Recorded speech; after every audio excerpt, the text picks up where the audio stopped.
Programme میں آپ کو خوش آمدید کہتے ہیں. میں اسداللہ خان ہوں. شہباز شریف صاحب کی آج مولانا فضل الرحمان صاحب سے ملاقات متوقع ہے. اس سے پہلے ان کی جو پیپلز پارٹی کے رہنما سے ملاقات ہوئی, اس کے بعد جو مریم صاحبہ نے اسٹیٹمنٹ دی, شاہد خاقان عباسی نے اسٹیٹمنٹ دی, اس سے واضح طور پر یہ نظر آیا کہ پارٹی کے اندر پیپلز پارٹی کو پی ڈی ایم میں واپس لانے کے حوالے سے اختلاف موجود ہے. یعنی شہباز شریف صاحب کی تو خواہش ہے کہ پی ڈی ایم میں پیپلز پارٹی واپس آ جائے, لیکن پیپلز پارٹی کے حوالے سے مریم صاحبہ یہ سمجھتی ہیں اور شاہد خاقان عباسی اور ان کے باقی ہم خیال لوگ یہ سمجھتے ہیں کہ نوٹس کا جواب دیے بغیر, جو شو کوز نوٹس ان کو دیا گیا تھا, اس کا جواب دیے بغیر ان کو کیسے واپس لیا جا سکتا ہے. اور اس پر ان کا سخت موقف بھی سامنے آیا. اسی پر پھر شیخ رشید صاحب نے کہا تھا کہ کیا آپ کو اب بھی نظر نہیں آ رہا کہ نون میں سے شین نکل رہی ہے. ایک تو یہ کہ شہباز شریف صاحب اب آج مولانا فضل الرحمان سے ملاقات کر رہے ہیں, تو شہباز شریف صاحب کیا کرنے کی کوشش کر رہے ہیں, ان کے پاس حکمت عملی کیا ہے پی ڈی ایم کے حوالے سے, وہ کیا سوچ رہے ہیں, ان کے ذہن میں کیا ہے. دوسرا, انہوں نے گزشتہ روز جو انٹرویو دیا تھا اس میں انہوں نے ایک نئے عمرانی معاہدے کی بات کی تھی. یہ نیا عمرانی معاہدہ کیا ہو سکتا ہے, ان کے ذہن میں کیا خاکہ ہے اس کا, اور وہ کیا تجویز کر رہے ہیں, اور وہ کیوں کہہ رہے ہیں کہ وہ اپنے بھائی سے کے پاؤں پکڑ لیں گے اس کے لیے کہ وہ ان کی بات مان جائیں. تو کیا ان کے بھائی اور ان کی اس بات پر, اس معاملے پر کوئی اختلاف موجود ہے؟ اس پر ہم گفتگو کریں گے. اور پھر ہم پنجاب میں دیکھ رہے ہیں کہ ایک اور گروپ سامنے آ گیا ہے, اور وہ گروپ یہ کہہ رہا ہے کہ اگر آپ جہانگیر ترین گروپ کے مطالبات پورے کر کے ان کو ڈیولپمنٹ فنڈ دے سکتے ہیں یا ان کے مطالبات پورے کر سکتے ہیں تو پھر آپ ہمیں بھی دیں. اور یہ اس موقع کا انتخاب اس ہم خیال گروپ نے اس لیے کیا ہے کیونکہ بجٹ آنے والا ہے, اور بجٹ ایک ایسا معاملہ ہے جہاں پر کسی بھی گروپ کو حکومت ناراض نہیں کر سکتی, کیونکہ فائنانس بل جو ہے اس نے اپروو کروانا ہوتا ہے. تو یہ معاملہ کیا ہے, اس پر ہم گفتگو کریں گے. میرے ساتھ جو مہمان موجود ہیں ان کا تعارف میں کروں. میرے ساتھ میاں محمود رشید صاحب موجود ہیں, صوبائی وزیر ہیں, پاکستان تحریک انصاف کے سینئر رہنما. بہت شکریہ میاں صاحب, خوش آمدید کہتے ہیں آپ کو پروگرام میں. ارشاد احمد عارف صاحب ہمارے ساتھ موجود ہیں, سینئر تجزیہ کار ہیں. شاہ صاحب بہت شکریہ. اور یہ مقبول جان صاحب ہمارے ساتھ موجود ہیں, آپ بھی سینئر تجزیہ کار ہیں. اچھا میاں محمود رشید صاحب, اب یہ بتائیے کہ دو الفاظ استعمال کیے انہوں نے, ایک تو کہا ہے کہ نیشنل ریکنسیلیشن, اور دوسرا انہوں نے کہا نیو سوشل آرڈر. آپ اس کو کیسے انٹرپریٹ کرتے ہیں, اور کیا آپ اس طرح کی کسی آفر کو قبول کریں گے؟ پاکستان تحریک انصاف سمجھتی ہے کہ واقعی ایک نیشنل ریکنسیلیشن ہونی چاہیے, اور جو کامن چیزیں ہیں ملک کے مفاد میں اس پر تمام جو پارٹیز ہیں وہ مل بیٹھیں, اور نیو سوشل آرڈر آنا چاہیے. میرا خیال ہے کہ یہ نیو سوشل آرڈر جو ہے, اس میں جو باتیں شہباز شریف صاحب کلیم کر رہے ہیں وہ باتیں تو آلریڈی تمام پولیٹیکل پارٹیز ان کے ایجنڈے کا حصہ ہیں, ان کا موٹو ہے. خود ہم یہ کہتے ہیں کہ رول آف لا ہونا چاہیے, مقننہ کو پارلیمنٹ کو کام کرنے کی اجازت ہونی چاہیے, عدلیہ آزاد ہونی چاہیے, اور اکراس دی بورڈ سب کو مساوی اور بیٹل فیلڈ ملنا چاہیے. تو میں یہ سمجھتا ہوں کہ یہ وہ ساری چیزیں ہیں, یہ کوئی نئی بات نہیں ہے کہ جس کی طرف شہباز شریف صاحب نے اشارہ کیا ہے. میں سمجھتا ہوں کہ شہباز شریف صاحب دراصل اپنے گھر کے اندر جس طرح کے حالات میں گھرے ہوئے ہیں کہ ان کی بات تو خود مسلم لیگ نون کے اندر سننے والا کوئی نظر نہیں آتا, اور ان کا جو ایکچوئل میاں نواز شریف کی لیگیسی ہے وہ تو مریم نواز کے پاس ہے. اور آن گراؤنڈ اگر آپ دیکھیں تو شہباز شریف صاحب کی وہ حیثیت نہیں ہے جو حیثیت مریم نواز یا ان کے اس گروپ کی ہے. اور پریکٹیکلی اگر دیکھا جائے تو میاں نواز شریف کا جو ووٹ بینک ہے وہ بھی وہی سٹینڈ کرتا ہے. میاں شہباز شریف صاحب بھلے یہ ساری باتیں کریں, وہ کس مشن پہ ہیں یہ تو آئندہ چند روز اور چند ہفتوں کے اندر بالکل واضح ہو جائے گا. وہ یہاں سے نکل کر راتوں رات کیوں باہر جانا چاہتے تھے, وہاں پر یہ کون سی باتیں ان کے ساتھ طے کر کے واپس آنا چاہتے تھے. تو میں یہ سمجھتا ہوں یہ کوئی نئی بات نہیں ہے, یہ وہ پرانی باتیں ہیں ساری جو وہ ریپیٹ کر رہے ہیں, اور یہ وہ اصولی سے سارے نعرے اور سلوگن ہیں جو ہر پارٹی لگا رہی ہے, ہم بھی لگا رہے ہیں اور یہ بھی لگاتے ہیں پچھلے کئی دہائیوں سے. اچھا میاں صاحب, ویسے آپ کو لگتا ہے کہ اگر وہ واپس باہر جاتے شہباز شریف صاحب تو واپس نہ آتے, آپ ایز اے پولیٹیکل آبزرور اور پولیٹیکل ورکر اور پولیٹیکل لیڈر آپ سمجھتے ہیں کہ سیاسی طور پر یہ ہی ان کا اس وقت انتخاب ہوتا ہے کہ واپس نہ آتے, وہ کیوں باہر جا کے بیٹھ جاتے؟ دیکھیے, اگر تو وہ جو ایک بظاہر ہمیں لگتا ہے اور بطور ایک سیاسی ورکر کے, اور آپ بھی سمجھتے ہیں ایک اینالسٹ اور تجزیہ کار کے, کہ وہ میاں نواز شریف صاحب کو منانے یا ان کے ساتھ بیٹھ کر کچھ معاملات طے کرنے کے لیے یہاں سے گئے تھے. میں یہ سمجھتا ہوں کہ وہاں جا کے میاں نواز شریف جو جنرل عام اوپینین ہے کہ وہ کبھی بھی میاں شہباز شریف کے اس بیانیے کے اوپر آنے کو تیار نہ ہوتے کہ جس کی وجہ سے انہوں نے پچھلے کئی سالوں سے یہ جدوجہد کی اور براہ راست ایک محاذرہ کی کیفیت پیدا ہوئی, اور اس پہ وہ آنے کو تیار نہیں ہوں گے. اس کے بعد شہباز شریف کے پاس دو ہی راستے تھے، یا وہ وہیں پہ ٹکیں اور یہاں واپس آ کے پھر دوبارہ جو ہے وہ جتنے بھی یہاں پر ان کے مقدمات ہیں ان کا سامنا کریں، اور اس کے لیے وہ تیار ہوتے یا نہیں ہوتے۔ میرا یہ خیال ہے کہ وہ واپس نہ آتے، جس طرح کے ماضی میں بھی یہ ہوا، اور وہ حالات سازگار ہونے کا انتظار کرتے۔ صحیح ہے۔ ویسے اس وقت جو ان کے مقدمات چل رہے ہیں اس میں تو ان کے لیے حالات بالکل سازگار ہیں، پریشانی کی بات ان کو دور دور تک کہیں نظر نہیں آ رہی، نہ ٹرائل کورٹ میں نہ ہائی کورٹ میں کوئی کہیں ان کو پریشانی نظر نہیں آ رہی، تو حالات تو اس وقت ان کے لیے سازگار ہیں۔ اسی وجہ سے کچھ لوگوں کو لگتا ہے کہ اگر وہ جاتے تو واپس بھی آ جاتے۔ میں آپ کی اس بات سے اسد اللہ میں آپ کی اس بات سے بالکل اتفاق نہیں کرتا۔ اچھا، وہ ان مقدمات کی گریوٹی کا انہیں اچھی طرح سے اندازہ ہے، اور جس طرح راتوں رات یہ بیل لی گئی ہے اس کے اوپر بھی ساری دنیا حیران اور پریشان ہے۔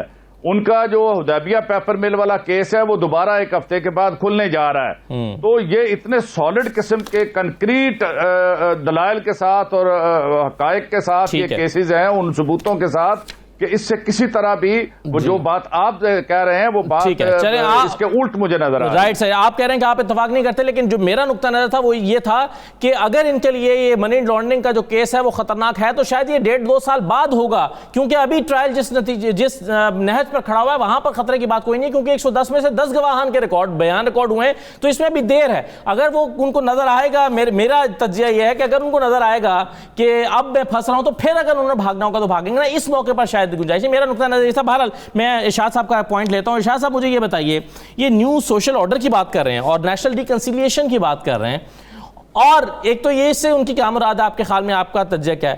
دوسرا وہ جو یہ سمجھتے ہیں کہ میں اپنے بھائی کے پاؤں بھی پکڑ لوں گا ان کو منانے کے لیے، کس بات پر وہ سمجھتے ہیں اور کس بات پر ان کو اختلاف ہے کہ سادہ طریقے سے ان کے بھائی نہیں مانیں گے، پاؤں پکڑنا پڑیں گے؟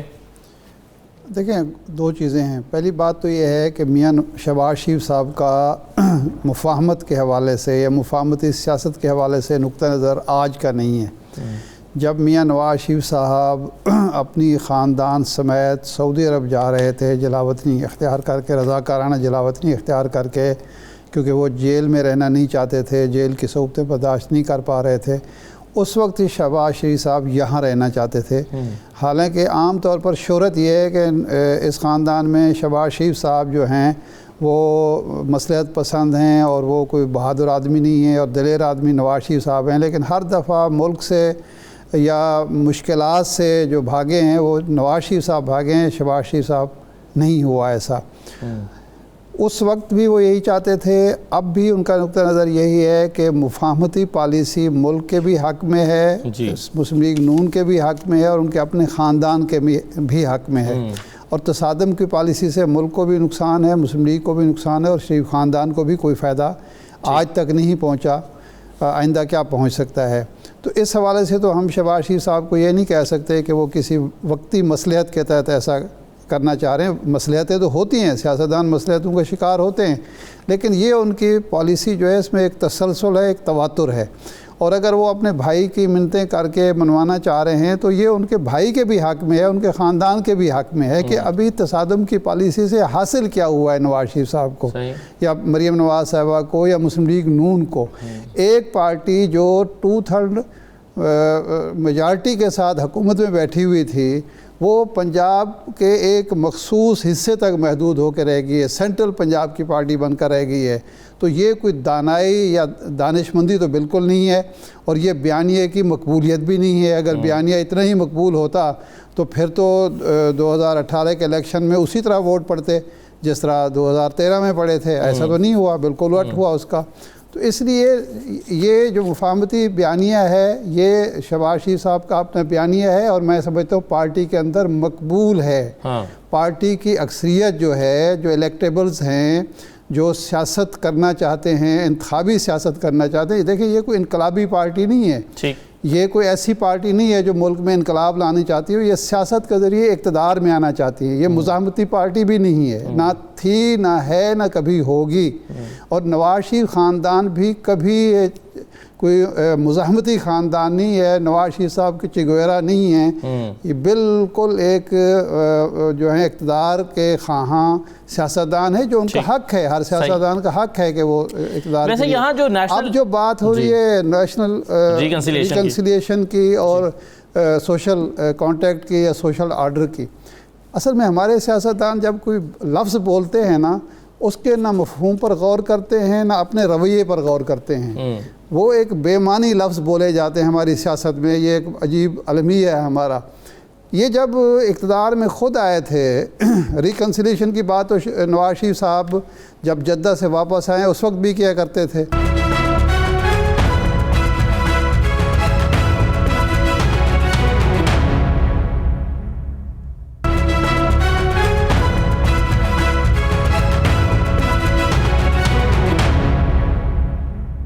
رانا ثناء اللہ صاحب میرے ساتھ موجود ہیں. رانا ثناء اللہ صاحب، میرا ایک پہلا سوال آپ سے یہ ہے کہ یہ ایک بنیادی طور پر ایک رفٹ نظر آ رہا ہے ایک پالیسی میں یا سوچ میں، اور وہ ہے مریم صاحبہ نے اور شاہد خاقان عباسی صاحب نے جو پی ڈی ایم میں پیپلز پارٹی کی واپسی کے حوالے سے جو بیان دیا، اور وہ ایک طرف ہے، اور شہباز شریف صاحب کا جو موقف ہے یا کوششیں ہیں وہ دوسری طرف ہیں. آپ کیا سمجھتے ہیں، کیا پیپلز پارٹی کو شو کوز نوٹس کا جواب دیے بغیر آپ پی ڈی ایم میں قبول کریں گے؟ نہیں، دیکھیں، اب ایک یعنی سیاسی کارکن ہونے کے ناطے جو میری سمجھ ہے کہ اب پی ڈی ایم کے جو 8 جماعتوں کے سربراہ ہیں جنہوں نے بیٹھ کے مشترکہ طور پہ فیصلہ کیا کہ نوٹس جاری کیا جائے. یہ نوٹس کوئی شاہد خاقان عباسی نے تو جاری نہیں کیا یا مریم نواز صاحبہ نے جاری تو نہیں کیا. تو اب وہ نوٹس کو واپس لیں اور ساتھ معافی بھی مانگے جو پیپلز پارٹی کا مطالبہ ہے. میرا خیال ہے کہ یہ ممکن نہیں ہے، اور اب پیپلز پارٹی کے لیے بھی یہ ممکن نہیں ہے کہ پیپلز پارٹی جو ہے وہ اب یہ کرے کہ اس پبلکلی انہوں نے ڈیمانڈ کی ہے کہ جی نوٹس واپس لیں اور معافی مانگے، اس سے وہ وڈرا کرے. تو اس لیے میرا خیال ہے کہ اب بات یہیں پہ رہنی ہے. کوئی اس کو ادھر سے کرے، کوئی ادھر سے کرے. معاملہ یہی ہے کہ دونوں طرف جو سٹانس لیا جا چکا ہے، میرا خیال ہے کہ اس سے پیچھے ہٹنا دونوں طرف جو ہے وہ ممکن نہیں ہے. کیا شہباز شریف صاحب اس کے حامی ہیں کہ پی ڈی ایم میں پیپلز پارٹی کی واپسی ہو جائے؟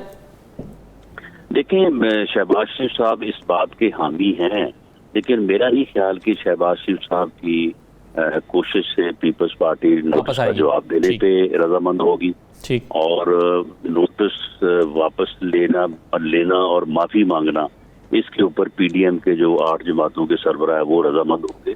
تو اس لیے دونوں طرف اگر لچک پیدا ہو تو یہ صورت ہو سکتی ہے، اور میاں شہباز شریف صاحب کی یہ کوشش ہے اور ایک سینئر لیڈر کے طور پہ ان کی یہ کوشش ہونی بھی چاہیے. لیکن بظاہر نظر یہ آتا ہے کہ شاید دونوں طرف میں سے کوئی طرف بھی جو ہے وہ ایسا کرنے پہ رضامند نہ ہو جو انہوں نے پبلکلی سٹانس. ٹھیک ہے رانا صاحب، آپ نے کہا کہ شہباز شریف صاحب جو ہیں وہ حامی ہیں اس بات کے کہ Peoples Party P D M میں واپس آئے. کیا مریم نواز بھی حامی ہیں کہ Peoples Party P D M میں واپس آئے؟ جی، وہ بھی 100% حامی ہیں کہ اگر وہ پیپلز پارٹی نوٹس کا جواب دے تو اس نوٹس کو پیش نظر رکھ کے جو ہے یہ فیصلہ کیا جا سکتا ہے. لیکن اس نوٹس کا جواب جو ہے اس سے پہلے بہت بڑا اگر ہے. وہ نوٹس کا جواب جو میں جو میری اسیسمنٹ ہے، پیپلز پارٹی کبھی بھی وہ جو ہے وہ نوٹس کا جواب نہیں دے گی. اور یہ جو سربراہی اجلاس ہے، جو سربراہ ہے 8 جماعتوں کے، یہ اب کس منہ سے اس نوٹس کو واپس بھی لیں اور معافی بھی مانگیں؟ لیکن یہ دونوں چیزیں ڈیڈ لاک ہے. رانا صاحب، اس سال کے شروع میں جو بات ہوتی ہے، ارشاد عارف صاحب بھی آپ سے سوال کرنا چاہ رہے ہیں، لیکن میرا ایک سوال آپ سے صرف یہ ہے، اس کے بعد پھر ارشاد صاحب، کہ جب آپ سے بات ہوتی تھی تو آپ پی ڈی ایم سے بہت زیادہ آپ نے امیدیں وابستہ کی ہوئی تھیں. جنوری میں، فروری میں آپ مارچ کے حوالے سے کہتے تھے کہ مارچ میں مارچ ہوگا، اور آپ بڑے ہوپفل تھے کہ یہ چیزیں ہو جائیں گی. اب آپ آئندہ دنوں میں پی ڈی ایم کا جو مستقبل ہے وہ کیا دیکھ رہے ہیں؟ کیا اس پلیٹ فارم کو کسی حتمی جو ہے وہ موومنٹ یا اس کے نتیجہ خیز ہوتے ہوئے کوئی ریزلٹس مرتب کرتے ہوئے دیکھتے ہیں؟ دیکھیں، پی ڈی ایم کا یا کسی بھی اپوزیشن جماعت کا یا کسی بھی اپوزیشن کے متحدہ اتحاد کا مقصد ہوتا ہے کہ گورنمنٹ کو ایکسپوز کیا جائے. تو میرا خیال ہے کہ پچھلے 8 ماہ میں پی ڈی ایم کے پلیٹ فارم سے جتنا گورنمنٹ کو ایکسپوز کیا گیا، جتنا گورنمنٹ کو جو ہے وہ ڈیفینسو کیا گیا، اور جتنا لوگوں کو آگاہی حاصل ہوئی، اور جتنا اس گورنمنٹ کے فیلئر سے متعلق جو ہے وہ لوگوں کو جو ہے وہ بات ایکسپوز ہوئی، تو میں نہیں سمجھتا کہ اس سے زیادہ بڑھ کے کوئی چیز ہو سکتی. تو اس سے زیادہ آپ کا ٹارگٹ بھی نہیں تھا؟ یعنی حکومت کو گھر بھیجنا ٹارگٹ نہیں تھا رانا صاحب؟ نہیں، گھر بھیجنا جو ہے وہ بھی ٹارگٹ تھا، اور گھر بھیجنا اگر لانگ مارچ اور اس کے نتیجے میں ریزائن ہوتے تو شاید وہ ٹارگٹ بھی حاصل ہو جاتا. ہماری اسیسمنٹ یہ ہے. ٹھیک، ارشاد صاحب۔ رانا صاحب، آپ کا جو اختلاف ہوا پی ڈی ایم سے یا پی ڈی ایم کی جماعتوں کا، وہ بیسیکلی چیئرمین سینٹ کے الیکشن اور اس کے بعد قائد حزب اختلاف کے تعین کے حوالے سے ہوا، تو آپ یوسف رضا گیلانی صاحب کو قائد حزب اختلاف نہیں مان رہے۔ اگر قومی اسمبلی میں پیپلز پارٹی بھی یہی رویہ اختیار کرتی ہے اور شہباز شریف صاحب کو قائد حزب اختلاف ماننے سے انکار کرتی ہے، تو کیا آپ یہ قیمت ادا کرنے کے لیے مسلم لیگ تیار ہے؟ دیکھیں ارشاد صاحب، کیونکہ پیپلز پارٹی کی جو تعداد ہے قومی اسمبلی میں پی ایم ایل این کی سنگل جماعت کے طور پہ تعداد جو ہے وہ زیادہ ہے، اور دوسرا جے جو آئی ایف اس کے ساتھ ہے، تو اس لیے میاں شہباز شریف صاحب کے ایز اپوزیشن لیڈر کے اس پوزیشن کو تو کوئی فرق نہیں پڑے گا، جبکہ گیلانی صاحب کی پوزیشن کو فرق پڑ سکتا ہے اگر وہ 5 آدمی جو باپ کے ہیں وہ واپس چلے جائیں۔ تو میاں شہباز شریف صاحب جو ہے وہ قومی اسمبلی میں اپوزیشن لیڈر کے طور پہ وہ پیپلز پارٹی کو ساتھ لے کے چلنا چاہتے ہیں، اور اس کا انہوں نے اظہار بھی کیا۔ یہ 2 دن پہلے انہوں نے ایک دعوت بھی کی تھی، اس میں پیپلز پارٹی شامل بھی ہوئی، اور میں سمجھتا ہوں کہ میاں شہباز شریف صاحب کو اپوزیشن لیڈر کے طور پہ پیپلز پارٹی کو اپنے ساتھ لے کے چلنا چاہیے، اور وہ اسی بات میں ابھی تک تو کامیاب ہے، اور میرا خیال آئندہ بھی جو ہے وہ پیپلز پارٹی کا اعتماد انہیں حاصل رہے گا۔ ٹھیک، رائٹ سر، بالکل صحیح ہے۔ چلے میں اس پر میاں محمود الرشید صاحب جواب دینا چاہ رہے ہیں، میں ایک چھوٹا سا بریک لے لوں میاں صاحب، پھر واپس آتا ہوں۔ اس کا جو بھی اس پر جواب دینا چاہتے ہیں وہ دے دیجیے گا، اور یہ صاحب کی بات بھی جو ہے ادھوری رہ گئی تھی، اس پہ بات کرتے ہیں، ہمارے ساتھ رہیے۔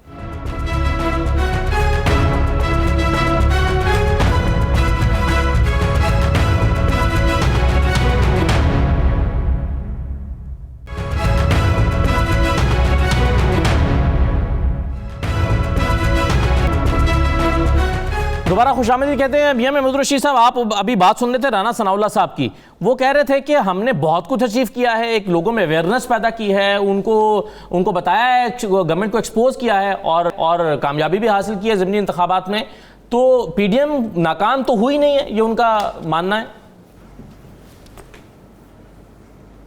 میرا خیال ہے کہ اگر رانا ثناء اللہ صاحب کو پی ڈی ایم کے جو آغاز کے جو ان کا بیانیہ ہے وہ اگر سنا دیا جاتا ہے، اور ان کے بلند و بانگ دعوے اور نعرے وہ سنا دیے جائیں، تو شاید انہیں یاد آ جائے کہ پی ڈی ایم کس لیے نکلی تھی۔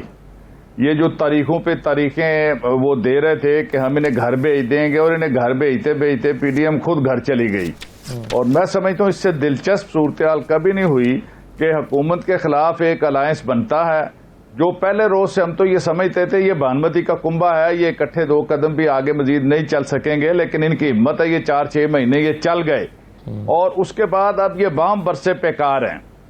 آپ روز دیکھتے ہیں کہ ان کے بیانات ایک دوسرے کے بارے میں کس طرح سے آ رہے ہیں، تو میں سمجھتا ہوں کہ اتنی لائق اپوزیشن شاید تاریخ میں کسی کو نہیں ملی جتنی لائق اپوزیشن ہمیں ملی ہے، کہ یہ ہمیں گھر بھیجنے کی بجائے خود ایک دوسرے کو گھر بھیجنے کے لیے ہمہ وقت تیار ہوتے ہیں۔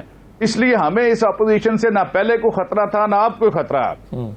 ہم تو آئندہ 2 سال بھرپور طریقے سے ڈیلیور کریں گے، اور میں سمجھتا ہوں پچھلے 2-2.5 سال میں جو نیشنل لیول کے اوپر جو بڑی سٹرکچرل چینجز ہم نے کی ہیں، میکرو لیول کے سارے انڈیکیٹرز وہ بہتری کے اشارہ دے رہے ہیں، اور آئندہ آنے والے سالوں کے اندر ہم زبردست طریقے سے ڈیلیور کر کے اس اپوزیشن کے اتحاد کی جو رہی صحیح کسر ہے وہ بھی نکال دیں گے۔ بالکل صحیح ہے۔ اکنامک اچیومنٹس پہ آج عمران خان صاحب نے بات کیا، اس پہ میں آگے چل کے بات کرتا ہوں، لیکن اوریا صاحب ایک چیز میں آپ کو سنوانا چاہتا ہوں، شاہد خاقان عباسی صاحب اور مریم صاحبہ نے جو سٹیٹمنٹ، اس کے بعد شہباز شریف صاحب کی کوششوں کو ذرا ملا کر دیکھیے، اور پھر ذرا پی ڈی ایم کا مستقبل پیپلز پارٹی کے بغیر یا اس کے ساتھ پر ذرا اپنا تجزیہ پیش کیجیے۔ پہلے شاہد خاقان عباسی صاحب کو سنوائیے جی۔ پی ڈی ایم کوئی ریوالونگ ڈور پالیسی نہیں ہے کہ اس کا اعتماد بھی توڑے اور باہر نکل جائیں، اور پھر آپ کو تکلیف ہو تو واپس اندر آنے کی کوشش کریں۔ دروازے بند ہیں، وہ کاغذ جو پھاڑے تھے ان کو جوڑ کر پڑھیں، اور اس کی وضاحت ہم نے طلب کی تھی، اس کا جواب دیں۔ یہ جو بیان ہے یہ شہباز شریف صاحب کی پیپلز پارٹی سے ملاقات کے اگلے روز یعنی منگل کا ہے، اور منگل ہی کے دن جب اسلام آباد ہائی کورٹ میں مریم نواز صاحب آئی تھیں تو ان سے جب اسی بیان کو بنیاد بنا کر سوال کیا گیا تو اس کا جواب کیا دیا تھا انہوں نے، یہ سن لیجئے۔ پی ایم ایل این کا بھی وہی موقف ہے جو شاہد خاقان عباسی صاحب نے کہا، اور پی ڈی ایم کا بھی وہی موقف ہے، اس میں کوئی چینج نہیں ہے۔ جو ان کو شو کاز نوٹس ایشو ہوا تھا اس کا جواب ابھی تک نہیں آیا۔ اچھا، اب ذرا اوریا صاحب تجزیہ کریں نا کہ شاہد خاقان عباسی، اور اسی کی بنیاد پر پھر شیخ رشید صاحب نے کہا کہ جی اب نون لیگ سے آپ کو ابھی بھی شین نکلتی نظر نہیں آ رہی, تو پیپلز پارٹی کے بغیر یا پیپلز پارٹی کے رانا ثناء اللہ صاحب نے کہہ دیا ڈیڈ لاک ہے اور یہ واپس نہیں ہو سکتا. جی دیکھیں, پاکستان وہ عجیب و غریب سا ملک ہے کہ جس کے اندر اپوزیشن میں بھی اتحاد بنتے ہیں, دنیا میں کہیں نہیں بنتے. دنیا میں بیسیکلی گورنمنٹس بنا کرتی ہیں, اپوزیشن نہیں اس کے لیے کولیجن گورنمنٹ ہوا کرتی ہیں. کہیں آپ دیکھ لیں دنیا میں کسی بھی بڑے جمہوری ملک میں دیکھ لیں, ڈکٹیٹرشپ کے دوران ساری پارٹیاں جو ہیں ارسپیکٹو آف آل ایک اتحاد بنایا کرتی ہیں اور ڈکٹیٹرشپ کے ساتھ کھڑی ہوتی ہیں. انڈیا میں دیکھ لیں, انگلینڈ میں دیکھ لیں, ہر پارٹی کہتی ہے میرا ایک موقف ہے, میرا ایک خاص نقطہ نظر ہے, میں اس کو اس دوران بڑھاؤں گی اور آگے چلوں گی. یہ پاکستان میں یہ اتحاد بنتے رہے ہیں اور وہ ہمیشہ بنتے رہے ہیں. ڈکٹیٹرشپ کے خلاف, ایک بھٹو کے خلاف بھی اتحاد بنا تھا. یہ اتحاد ہمیشہ لوز ہوتے ہیں. یہ پہلی دفعہ میں نے دیکھا ہے کہ پاکستان میں اتحاد جو ہے وہ ایک بیوروکریٹک قسم کا اتحاد ہے. نوٹس جا رہا ہے, سرو ہو رہا ہے, جواب دہی مانگی جا رہی ہے, سبارڈینیٹ سے یہ کیا جا رہا ہے. ایسے عجیب و غریب سب مان, مجھے سمجھ نہیں آتی کہ یہ کرنا کیا چاہتا. اس کی ایک بنیادی وجہ ہے مولانا فضل الرحمان اور میاں نواز شریف کا ایک کرورہ ملا ہے کہ ہم دونوں جو ہیں زخم خوردہ لوگ ہیں اور ہمیں زخم دینے والا ایک ہے, اور انہوں نے اس زخم دینے والے کو ڈٹرمن کر لیا. اور اس کے بعد ان کو کوئی پتہ نہیں تھا کہ اس زخم دینے والے کے ساتھ معاملہ کیا کرنا ہے. یہ ایسا اتحاد تھا جو نہ سیاسی تھا اور جس کی کوئی سیاسی کسی کہتے ہیں وہی نہیں تھا. اس کا مطلب ہی ٹوٹنا تھا, کہیں نہ کہیں آگے ٹوٹنا تھا, اور وہ ٹوٹ گیا. اب اس ٹوٹنے کے عمل کے اندر وہ لوگ جو کہتے ہیں ہم نے خون پسینہ دیا تھا, ایک مولانا فضل الرحمان ہے اور دوسرے ہیں میاں نواز شریف. باقی آپ مجھے یہ بتائیے نا, آپ پارٹیاں گن لیں, آپ ساری اب دیکھیں اے این پی بھی شامل تھی اور بیگم نسیم ولی خان کی اے این پی بھی شامل تھی اس کے اندر, جس کے مجھے تعداد بڑھانے کے لیے خود دیکھ لیں نا پارٹیوں کی تعداد بڑھانے کے لیے. تو آپ جیسا ہے کہ ایسی اپوزیشن کو اصل میں مسئلہ پتہ کیا ہے, یہ جو 88 چینل ہیں پاکستان کے اندر, ان لوگوں نے پاکستان کے سیاستدان کو گزشتہ کافی عرصے سے زندہ کر دیا. ورنہ ان کو پتہ چلتا نا کہ موچی دروازے میں روز جلسہ کرنا ہے, پھر اگلے دن فلان جگہ جلسہ کرنا ہے, تو ان کو پتا جاتا ہے کہ جلسے ہوتے کیا ہیں. جیسے پہلے پارٹیشن کیا کرتے تھے, جیسے نواز نصر اللہ وغیرہ کیا کرتے تھے, اب وہ رات کو آتے ہیں پورا جلسہ ہے, اب جلسہ کرتے جاؤ. ہم پی ڈی ایم زندہ ہے, بہت بڑی طاقت ہے, بہت بڑی. صحیح ہے. اچھا بالکل صحیح ہے شاہ صاحب, لیکن ایک تو چیلنجز ذہن ہے حکومت کو دینا ہے اپوزیشن نے, لیکن کچھ چیلنجز جو ہیں وہ حکومت نے خود اپنے لیے بھی پیدا کر رکھے ہیں. مثال کے طور پر کوئی نیا گروپ پیدا ہو جاتا ہے, پہلے ایک گروپ پیدا ہو گیا, پھر دوسرا گروپ پیدا ہو گیا, وہ کہتے ہیں کہ جی اگر جہانگیر ترین کے ساتھ آپ معاملات کر رہے ہیں تو پھر ہمارے ساتھ بھی کریں, ہمیں بھی یہ ہماری بھی ڈیمانڈز ہیں, اور وہ بلیک میل کر رہے ہیں حکومت کو. مجھے یہ بتائیے انٹرنل چیلنجز کتنے جو ہے وہ چیلنجنگ ہے حکومت کے لیے. اور جو ایک اور بنیادی سوال میرا آپ سے یہ ہے کہ بیرسٹر علی ظفر صاحب کی جو رپورٹ ہے وہ ایک معمہ بن گئی ہے, وہ پیش نہیں ہو رہی, اس پہ قیاس آرائیاں ہو رہی ہیں, اور راجہ ریاض صاحب دعویٰ کر رہے ہیں کہ اس میں کلین چٹ مل گئی ہے جہانگیر ترین صاحب کو. شہزاد اکبر صاحب کہتے ہیں ایسا نہیں ہے. تو یہ کیا خبر ہے آپ کے پاس؟ دیکھیں, میرا تو ڈے ون سے یہ نقطہ نظر رہا ہے کہ عمران خان کی حکومت کو اندرونی خطرہ ہے, بیرونی خطرہ نہیں ہے. بیرونی خطرہ بھی اس وقت ہوگا جب عمران خان اور ان کے ساتھی وہ خود پیدا کریں گے. اس اپوزیشن میں کوئی جان نہیں ہے اپنے تضادات کی وجہ سے. دیکھیں اپوزیشن, یہ اپوزیشن وہ اپوزیشن ہے, دونوں بڑی پارٹیز جو ہیں پیپلز پارٹی اور مسلم لیگ نون, ایک 6 دفعہ اقتدار میں آ چکی ہے, ایک 7 دفعہ اقتدار میں آ چکی ہے.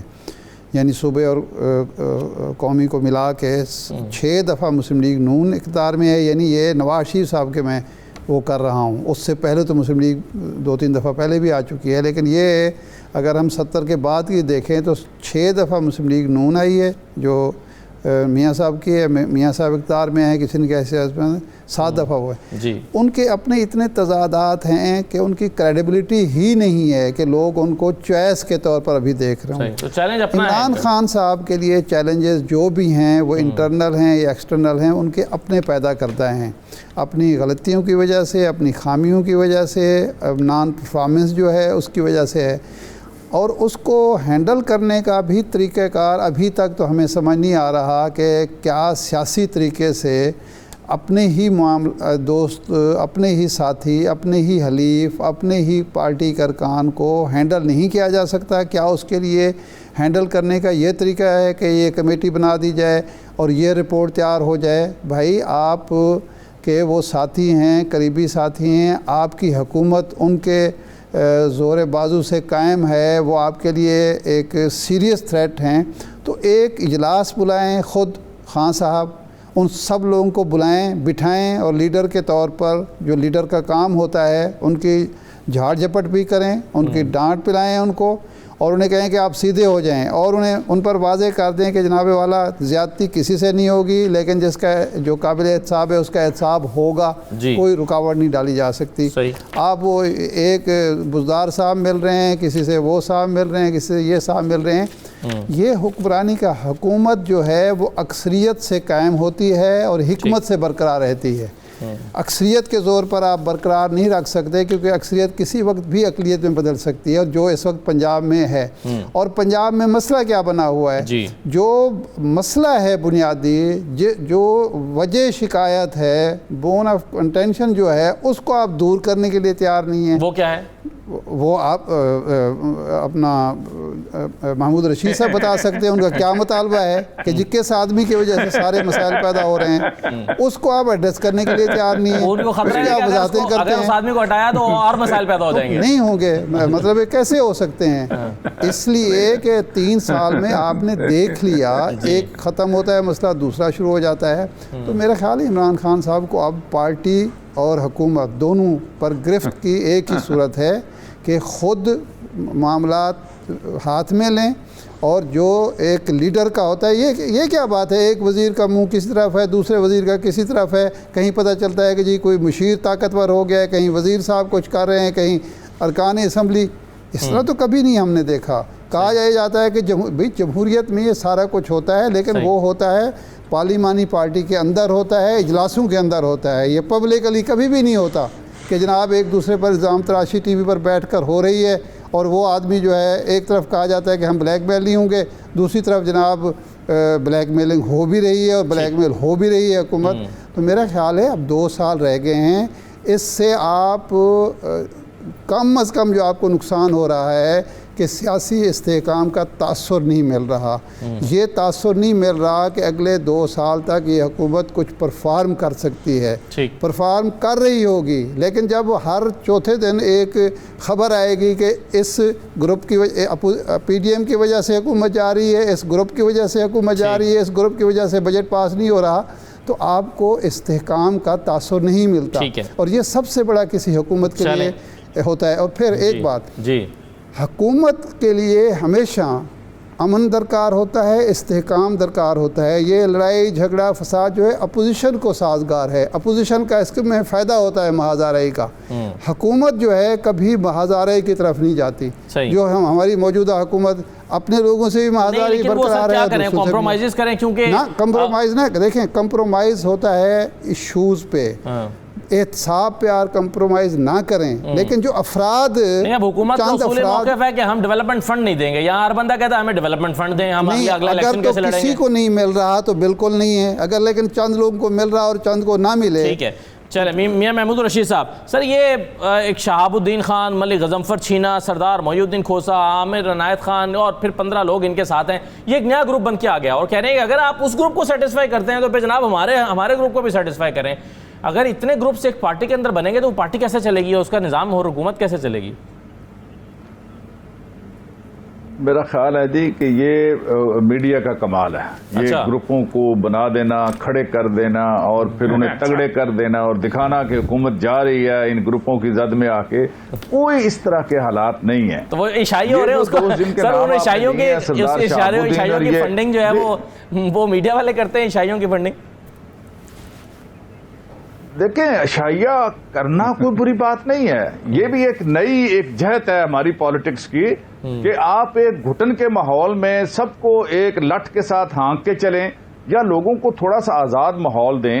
یہ الیکٹڈ لوگ ہیں سارے، یہ اگر لائک مائنڈڈ لوگ کہیں بیٹھ کے عشائیے میں اکٹھے ہو جاتے ہیں یا کسی جگہ وہ زورانے پہ اکٹھے ہو جاتے ہیں تو اسے اس طرح کا تاثر دینا کہ اس سے بجٹ پاس نہیں ہوگا اور حکومت خطرے کی زد میں آ گئی ہے اور حکومت جا رہی ہے، یہ بالکل قطعی طور پر غلط تاثر ہے۔ یہ جو لوگ اکٹھے ہوئے ہیں یہ آج نہیں ہے، یہ پچھلے 2-2.5 سال سے آپس میں میٹنگز بھی کر رہے ہیں، ان کے کچھ کامن ایشوز ہیں، علاقائی بنیادوں پر بھی کچھ ایشوز ہیں، کچھ ان کی شکایات ہیں، وہ جو ان کو ریزالو کیا دیا جاتا ہے, ایڈریس کر دیا جاتا ہے. تو بالکل ایسی کوئی صورت نہیں ہے کہ یہ ایک نیا گروپ بن گیا ہے اور اس نے کہا جی کہ اگر ہمارے ساتھ نہیں چلیں گے تو ہم بجٹ پاس نہیں ہونے دیں گے. ہمیں کسی قسم کا کوئی اس طرح کا چیلنج نہیں ہے. یہ سارے لوگ ہمارے ساتھ روزانہ کی بنیادوں پر ملتے بھی ہیں, اپنی شکایات گلے شکوے وہ بتاتے بھی ہیں, اور ان شکایات کا ازالہ بھی کیا جا رہا ہے. ایک بریک لے لوں سر, میں بریک لے لیتا ہوں, بریک کے بعد واپس آ جاتے ہیں. ہمارے ساتھ رہیے.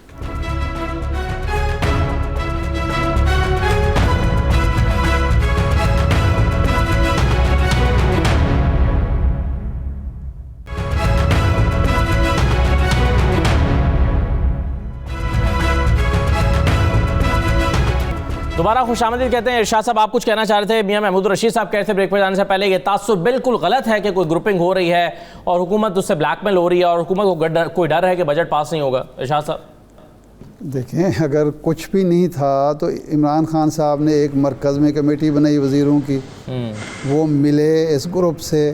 پہلے عمران خان صاحب خود ملے جب یہ اعلان ہو رہا تھا, ان کے مشیر کہہ رہے تھے کہ جی بلیک میل نہیں ہوں گے. عمران خان صاحب نے خود ان کو بلایا, وہ ملاقاتیں ہوئی. تو کوئی بات ہی نہیں تھی تو یہ ساری ملاقاتیں کیوں ہو رہی تھی؟ پھر معاملہ ہے صوبے کا. صوبے کے ایم این ایز اور ایم پی ایز اور منسٹر جو ہیں بزدار صاحب کے, وہ کھڑے ہوئے ہیں ایک گروپ بنا کے. مرکز سے 3 لوگوں کی ایک ٹیم آتی ہے فواد چودھری صاحب کی قیادت میں. وہ آ کے نعمان لنگڑیال کے گھر میں ناشتہ بھی کرتے ہیں, مذاکرات بھی کرتے ہیں, اور پریس کانفرنس بھی 2 فریقوں کے درمیان, جس طرح پریس کانفرنس ہوتی ہے ریکنسیلیشن کی, وہ پریس کانفرنس بھی ہوتی ہے. تو مسئلہ تو کوئی نہیں تھا, تو یہ مرکز سے کیوں بھیجے گئے؟ حالانکہ انہی لوگوں کی 1-2 دن پہلے وزیر اعلیٰ سے ملاقات ہو چکی تھی. تو اس کا مطلب ہے کہ وزیر اعلیٰ سے ملاقات کے باوجود وہ لوگ مطمئن نہیں تھے. اور پھر سعید نوانی صاحب, نذیر چوہان صاحب, وہ جو جیبا صاحب ہیں, کیا نام ہے ان کا, وہ صاحب, وہ جو گفتگو فرماتے رہے چینلز پہ, راجہ ریاض صاحب, یہ گفتگو جو تھی ایک پارٹی کے اندر کی بات تھی. الزامات لگائے گئے, باقاعدہ دھمکیاں شامل تھیں, بجٹ منظور نہیں ہونے دیں گے. پارلیمانی پارٹی سے الگ گروپ بنا کے الگ سیٹیں طلب کرنا کوئی یہ معمول کی بات ہے؟ ایسا کبھی ہوا ہے نواز شریف کے دور میں یا زرداری کے دور میں یا کسی اور دور؟ اختلافات تھے, اختلافات ہیں, اور اب اگر یہ بجٹ پاس کروانے کے بعد پھر جو اس گروپ کو خطرہ ہے کہ یہ ہم سے بجٹ پاس کروا لیں گے اور پھر وہی رویہ ہوگا, وہی کاروائیاں ہوں گی, تو اس کا مطلب یہ نہیں ہے کہ خطرہ ٹل گیا ہے. اگر دوبارہ یہی کام ہوا تو پھر حکومت کے لیے سیریس تھریٹ ہوگا یہ خطرہ, یہ گروپ جو ہے. اس لیے میں نہیں سمجھتا کہ ایک معمول کی بات ہے, معمول شرط کا بات ہے. جی دیکھیں, پہلی بات تو ہے کہ 3 سال سے سمجھاتے ہوئے تب تو تھک گئے ہیں کہ بنیادی طور پر جمہوریت جو ہے نا, یہ ایک مارکیٹنگ کی بہت بڑی سائنس ہے, اور اس مارکیٹنگ کے اندر آدمی کی شخصیت کو بیچا جاتا ہے. باقی ساری چیزیں معمول کی چیزیں ہوتی ہیں. عمران خان کی شخصیت کو آپ نے بیچا تھا نا, تب جا کے الیکشن جیتے تھے. پنجاب کی آپ اگر مزاج کو سمجھتے ہو تو پنجاب کس قسم کی شخصیت کو چاہتا ہے, اس کو دیکھ لو. ٹھیک, میں ٹیبل پہ بحث کر سکتا ہوں کہ شہباز شریف اور پرویز لائی میں سے پرویز لائی کے پنجاب کے اندر زیادہ کام تھے, اور بڑے ایسے کام تھے کہ جو بہت ٹھیک ٹھاک, کیونکہ میں نے دونوں کے ساتھ کام کیا, لیکن مارکیٹنگ بزنس اس کا ٹھیک نہیں تھا. اور اس کے بعد شہباز شریف صاحب مارکیٹنگ میں, اور پھر شہباز شریف صاحب نے اس طریقے سے اس کو کیش کیا ہوا تھا, اور وہ کیش کرتے تھے. آپ مسئلہ سر یہ ہے کہ آپ ایک ویک کینڈیڈیٹ کو لاتے ہیں, اور اس ویک کینڈیڈیٹ کو اپنی ہی پارٹی کے اوپر جس کی گرپ نہیں رہ پاتی, اب اس سے مسئلہ خراب ہو جاتا ہے. کیوں ہوتا ہے, کیوں ایسا شخص جو ہے لوگوں کو ساتھ لے کے چل سکتا ہے؟ کیونکہ اس کا لوگوں کو پتا ہوتا ہے اس کی پبلک سپورٹ, پبلک اپیل بہت زیادہ ہے. پہلے دن سے کہا تھا کہ پنجاب کا ایک مزاج. پیپلز پارٹی کے رہنما سسی پلیجو صاحب ہمارے ساتھ ہیں. سسی صاحب یہ بتائیے کہ کیا اس بات کا کوئی امکان موجود ہے کہ Peoples Party P D M میں واپس چلی جائے؟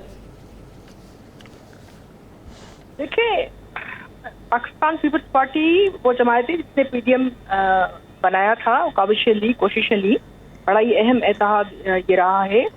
اور لیکن جو صورتحال ہے آپ سب لوگوں کے سامنے ہے. اب ایک پوری بڑی پارٹی, فیڈریشن کی پارٹی سب صوبوں میں, گلگت بلتستان میں, لیکن زیادہ پارلیمنٹری مینڈیٹ ہم نے سندھ سے لیا ہے. تو یا تو کچھ لوگ شاید یہ ان کو پسند نہیں ہے کہ سندھ کا مینڈیٹ اس اتحاد میں شامل ہو, یہ میری پسند آیا ہے. دوسری چیز یہ کہ شوکاز نوٹس کا تو سوال ہی پیدا نہیں ہوتا، ان کو کوئی حق ہی نہیں تھا، روٹیشن پہ عہدے ہوتے ہیں. آج جنرل سیکرٹری کے کوئی ایک کہ خاقان عباسی صاحب ہے، کل دوسرا ہوگا. تو یہ تو فیصلہ سازی کے اختیارات جو ہے اصل پل اپنے آپ کو یعنی ایک ہی بندے کو دے کر، جب مولانا صاحب بھی ٹھیک نہیں تھے، اور مولانا صاحب کو بھی سمجھنا چاہیے، ریئلائز کرنا چاہیے کہ یہ فیصلے کیوں کر اور کس نے کیے اور 2-3 لوگ وہ کون ہیں. کیونکہ ہم نے تو اتنی ہارش اسٹیٹمنٹ جو ہے اچکزئی صاحب سے یا مالک بلوچ صاحب سے تو نہیں سنی جتنا خاقان عباسی صاحب جس طریقے سے. تو شہباز شریف صاحب وہ صدر ہیں مسلم لیگ نون کے اس وقت، وہ تو کاوشیں کر رہے ہیں کہ اپوزیشن منظم ہو. بہرحال ہمیں کوئی بھی ہم نے نہ کسی کو کہا ہے کہ کیا ہم نے احتجاجاً استعفائیں ضرور دی تھی. کوئی راستہ ہے واپس جانے کا؟ کوئی راستہ ہے؟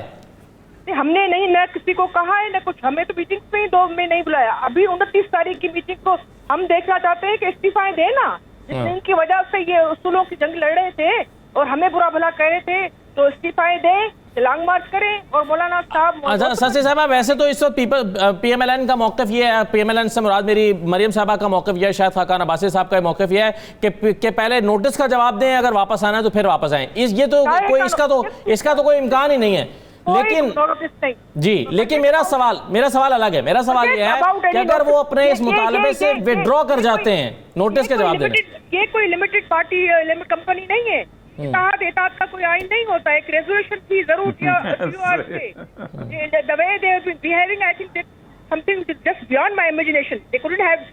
یہ ساری چیزیں جس طریقے سے کی گئی ہیں اس کی سخت مذمت ہم کرتے ہیں. پاکستان کی بڑی بڑی جماعتیں مذاکر سمجھ رکھا ہے انہوں نے. صحیح ہے. لیکن جناب سسی پریش صاحبہ کی بات سے اور رانا ثناء اللہ صاحب کی بات سن کر تو یہ لگتا ہے کہ اس بات کا کوئی امکان نہیں ہے فی الحال کہ پی ڈی ایم میں یہ دونوں سیاسی جماعتیں ایک ہی پلیٹ فارم پر جا کر دوبارہ بیٹھ جائیں.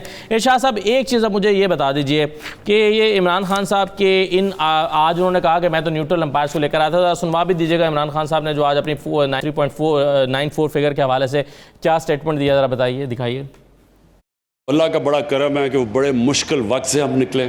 ہمارے سارے مخالف خود حیران پھر رہے ہیں کہ یہ ہوا کیا ہے کہ ایک دم تقریباً 4% گروتھ ریٹ پاکستان کی جو ابھی نظر آئی ہے، وہ کہتے ہیں جی جھوٹ بول رہے ہیں، یہ 4% گروتھ ریٹ ہی نہیں ہے. تو میں ان کو یہ کہتا ہوں کہ میں وہ کیپٹن تھا جو نیوٹرل امپائر لے کے آیا تھا.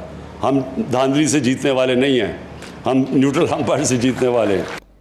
تو یہ دھاندلی کی فگرز ہیں یا اصل فگرز ہیں ارشاد صاحب؟ دیکھیں جو ماہرین اس وقت کہہ رہے ہیں یا تجارت سے وابستہ بزنس سے وابستہ لوگ ہیں وہ تو کہہ رہے ہیں کہ یہ درست فگر ہیں. تو میں تو چونکہ اکانومی کا آدمی نہیں ہوں اس لیے میں نہیں کہہ سکتا. میں تو اعتبار کروں گا جو غیر جانبدار اکانومسٹ ہیں یا بزنس کمیونٹی ہے، اگر وہ یہ کہہ رہے ہیں کہ یہ درست فگرز ہیں تو میں بھی اس کو درست مانوں گا.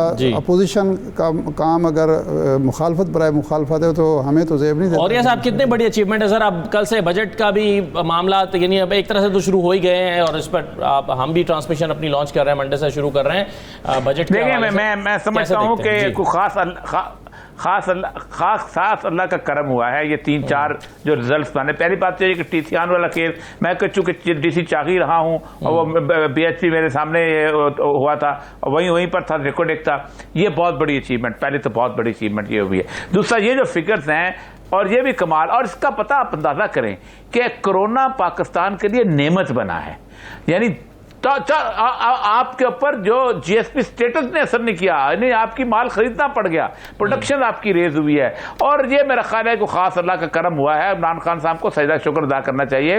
بس اللہ نے کوئی نیت نیک کی وجہ سے، اور یہ فگرز بالکل ٹھیک ہیں because I know the people جو کہ وہاں پر موجود ہیں جو کہہ رہے ہیں، اور یہ ایک کنسالیڈیٹڈ اچیومنٹس ہوئی ہیں. ہم پہلے کہتے تھے کہ یہ جو اس کے جواب، ایک آخری بات کہ آپ نے یہ جو جواب میں لوگوں کو لگایا ہوا نا، آپ نے یہ ختم کریں، اپنی پازیٹیو چیزیں پیش کیا کریں. ہاں تو وہ بہت شکریہ. اور یہ صاحب ارشاد صاحب میاں محمود ہمارے ساتھ موجود ہے، سسی پلیس صاحب نے ہمیں جوائن کیا. تمام مہمانوں کا شکریہ. اجازت دیجیے، اللہ حافظ.